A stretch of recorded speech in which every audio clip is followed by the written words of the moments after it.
नारायण वासुदेवा। श्री कृष्ण गोविंद हरे मुरारी, हे नाथ नारायण वासुदेवा। श्री कृष्ण गोविंद हरे मुरारी, हे नाथ नारायण वासुदेवा। श्री कृष्ण गोविंद हरे मुरारी, हे नाथ नारायण वासुदेवा। श्री कृष्ण गोविंद हरे मुरारी, हे नाथ नारायण वासुदेवा। तो सब पुण्य आत्मा एकाग्रचित होकर सुनिएगा। उद्धव जी ने सोचा कि मथुरा चलें। मथुरा किस लिए? आप सोचिए। आप कह रहे होगे, आपके मन में क्या आएगा? मैंने अपने घर की याद आ रही होगी। आप सब यही सोचोगे, जो हमें आती है वही आएगी उनको भी। उनको भी जाके खाना बनाना है, महामंत्री हैं, सलाह देनी है, और बहुत सारे काम होंगे जैसे हमें होते हैं। नहीं, कृष्ण से लड़ने के लिए जाना है, कृष्ण को रुलाने के लिए जाना है कि तुमने मेरे गुरुओं के साथ में ऐसा किया, इसलिए जाना चाहते हैं। तो गोपियां कह रही हैं यहीं रहो ना। तो रह गए। एक बार तो घर से जाके लौट आए, 2 बार लौट आए, 10 बार लौट आए, कोई एक कहते बरस तक उद्धव जी ब्रज में रहे। बताइएगा, बार बार जाएं, बार बार लौट आए।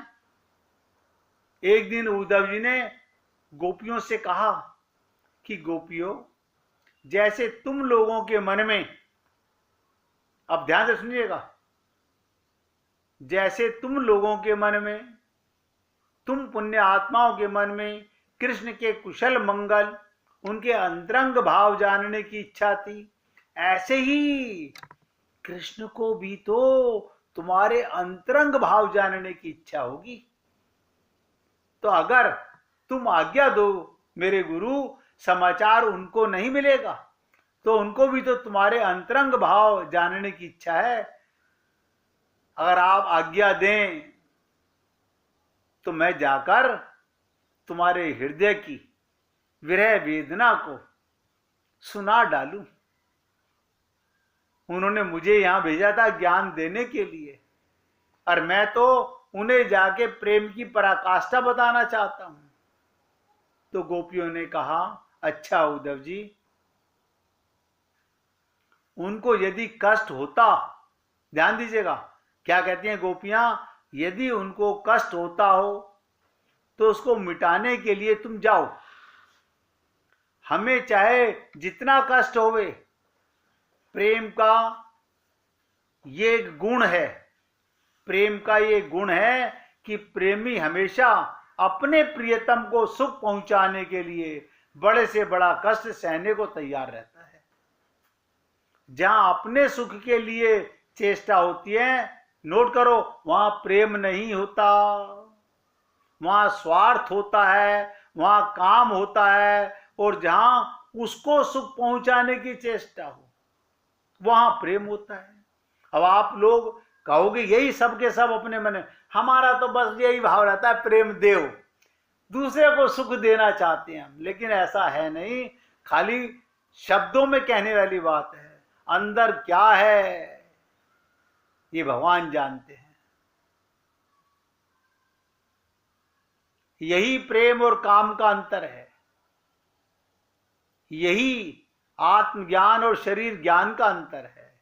जो शरीर मानेगा वो कामी, क्रोधी, लोभी होगा, मोह, ममता, आसक्ति में मगन रहेगा, वो जन्म मृत्यु के चक्कर में पड़ा रहेगा। और जो आत्मज्ञानी होगा वो प्रेम के मार्ग पर प्रेम के अर्थ को समझकर सेवा परमो धर्म, वो देना चाहेगा, लेना नहीं चाहेगा। यही प्रेम को और काम का अंतर है, अपने लिए कि उसके लिए।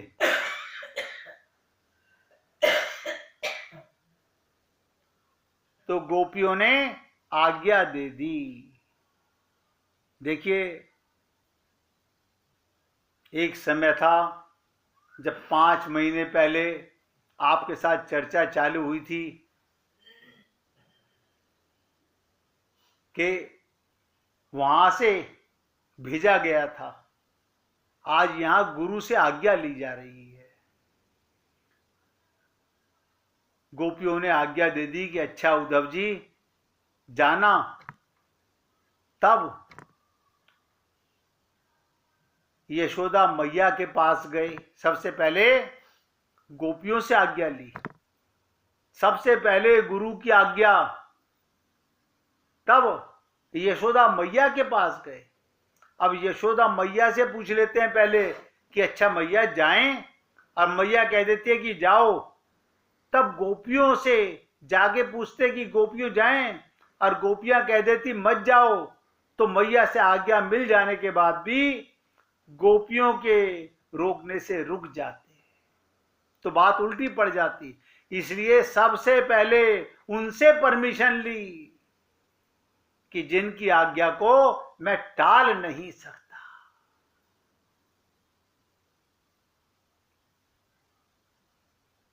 पहले जब गोपियों ने चुपचाप अनुमति ले ली, तब मैया के जाके पास पूछ रहे हैं।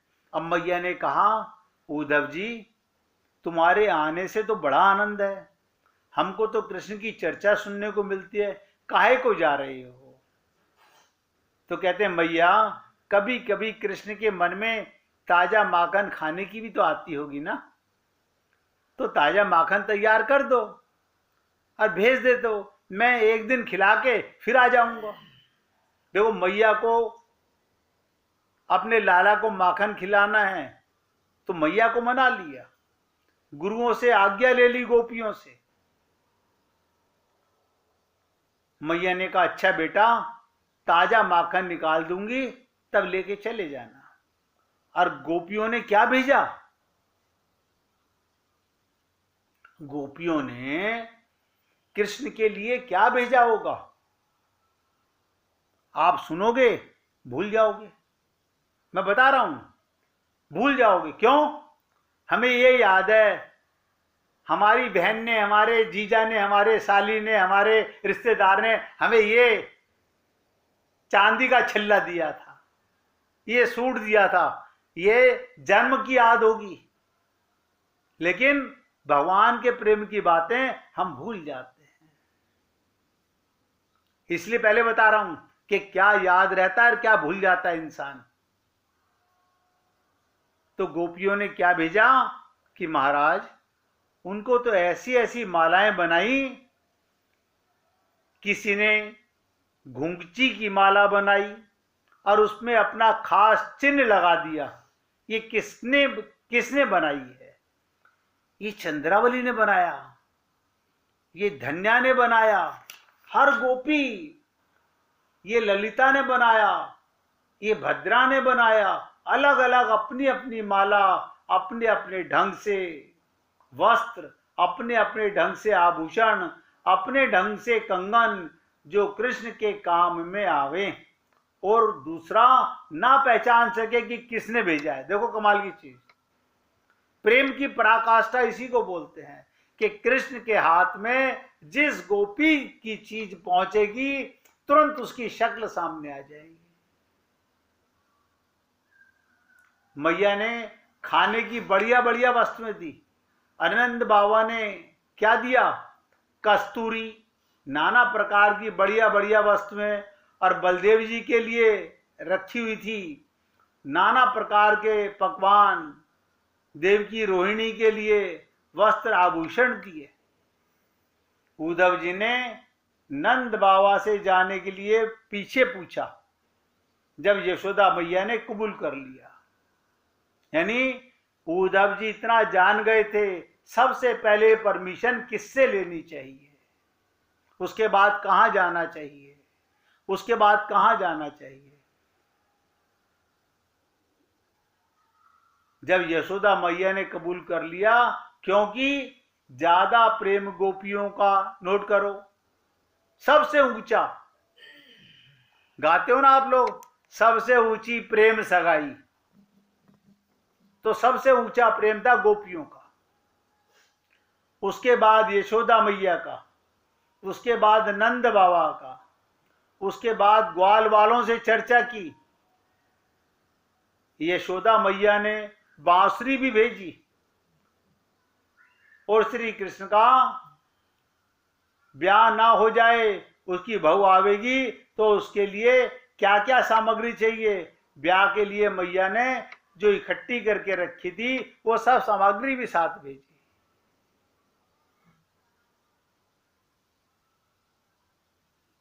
भगवान देखो, उद्धव जी जब भगवान के पास जा रहे हैं तो पहले गोपियों से परमिशन ली, फिर यशोदा मैया से परमिशन ली, फिर नंद बाबा के पास गए। अब उसके बाद उनसे नीचा जो प्रेम था गोपों के पास, गोपों से सलाह की, और गोपों ने जिस वृक्ष का फल श्री कृष्ण को बहुत प्यारा लगता था, जिस लता का पुष्प कृष्ण को बहुत प्यारा लगता था, जिन वस्त्र भूषणों ने से वो अपने को सजाते थे, वो सब लाकर के भेंट सामग्री लाकर के उद्धव जी को दी। अब जाने के लिए उद्धव जी कल बैठाएंगे रथ पर, आज और चर्चा करेंगे, कल उनको रथ पर बैठाएंगे, फिर 2 दिन चर्चा करेंगे कि वहां जाके वो क्या करते हैं। अब ध्यान से सुनिएगा। लाल पिए की चितवनी, टोना भरी विशाल, गोर रूप अंजन अंजो, नैननी में रहे बाल। सुंदर श्याम सलोने पिए की चितवन माही कहते हैं, बहुत ध्यान से समझिएगा। जिस साधक की आत्मा, आप सब लोग साधक हो, अगर आत्मज्ञान हो जाए, आत्म अनुभूति हो जाए, तो कोई मार्ग नहीं जो आपको रोक सके, कोई समुद्र का तूफान, कोई पहाड़ आपके जीवन में आपको रोक नहीं सकता। अब सर फूटे या माथा, मैंने तेरी राह पकड़ ली। जिस साधक की आत्मा विशुद्ध प्रेम में रंग गई है, उसे उल्लास और उमंग बना ही रहता है, वो उत्सव में ही जीता है, और जो उत्सव में जीता है, हर सांस में उत्सव। अब ये उद्धव जी जब आए तो उत्सव शुरू हुआ था, वो अहंकार से शून्य होता चला जाता है। जिसका मन भगवान की लीलाओं में रमण करेगा, वो अहंकार से शून्य हो जाएगा, उसके अंदर आत्मा संगीत झंकृत करने लगेगी। फिर पौरुष का, अहंकार का कहीं स्थान नहीं रह जाता, फिर तो समर्पण, पूर्ण समर्पण। तब लगता है ओ, मैं इन सनातन जोरी के लिए कुछ करूं, ये मेरे लिए कुछ करें, ये भाव आ चुका। मैं राधा कृष्ण में मिट जाऊं, वो मुझ में समा जाएं। अब तो प्रेम इतना ऊंचा विशुद्ध स्थिति पर पहुंच जाता है, लग रहा है मैं इनके लिए कुछ करूं जिससे इनको अच्छा लगे, उत्सव और उत्साह से भर जाए। नोट करो दोनों शब्द, उत्सव और उत्साह से भर जाए।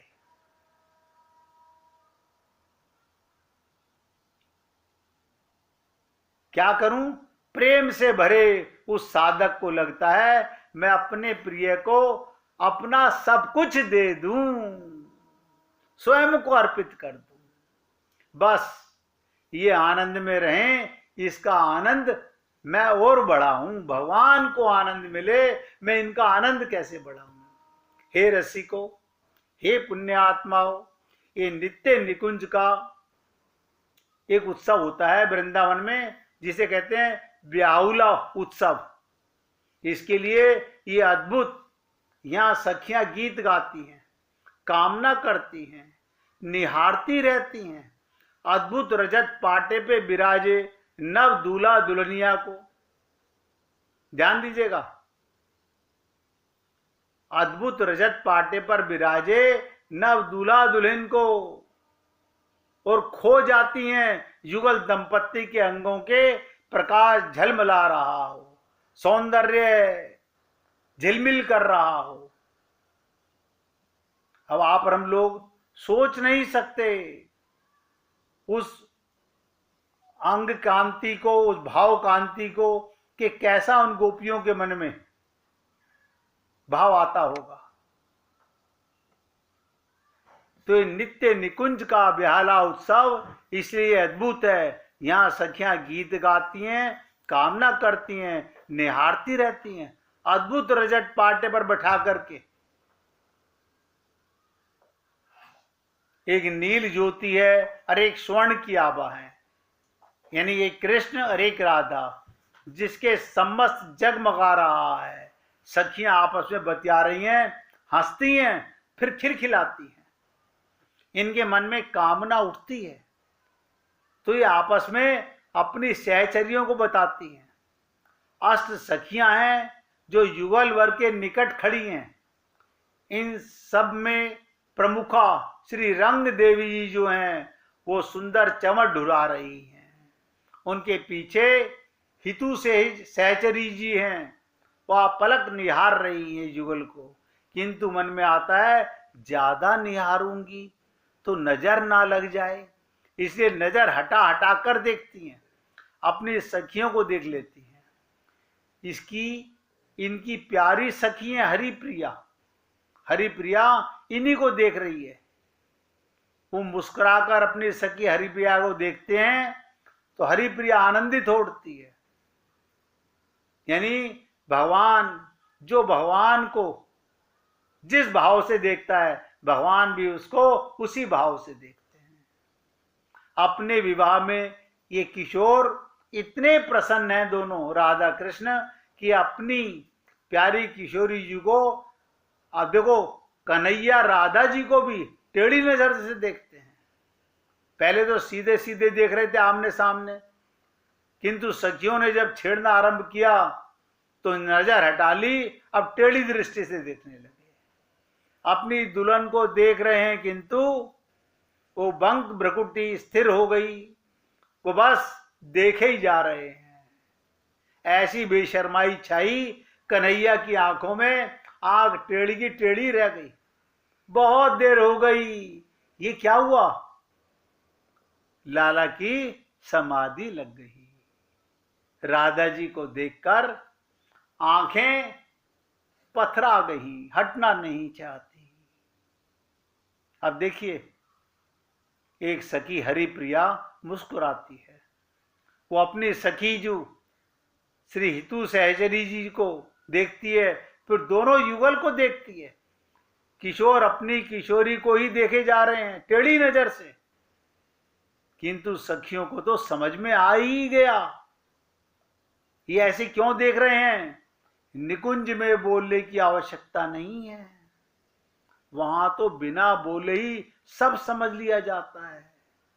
हरिप्रिया ने श्री हितु सहचरी जी से पूछा, वो बस मुस्कुराती है, फिर आनंदित हो उठती है। आप सोचिएगा, ये भाव आप और हम लोग सुन तो रहे हैं, थोड़ा बहुत समझ भी आ रहा होगा, लेकिन वो भाव, वो आनंद, वो उमंग जो उन गोपियों के मन में होगी, अष्ट महासखियों के, वो आपके और हमारे मन में नहीं आ सकती। हमारा मन एक सेकंड में इधर उधर इधर उधर, हमारा मन तो करता है किसी मंडप में बैठो, विवाह मंडप में, हम सबको एक मिनट में सबको देख लेते हैं। देखो कमाल की बात।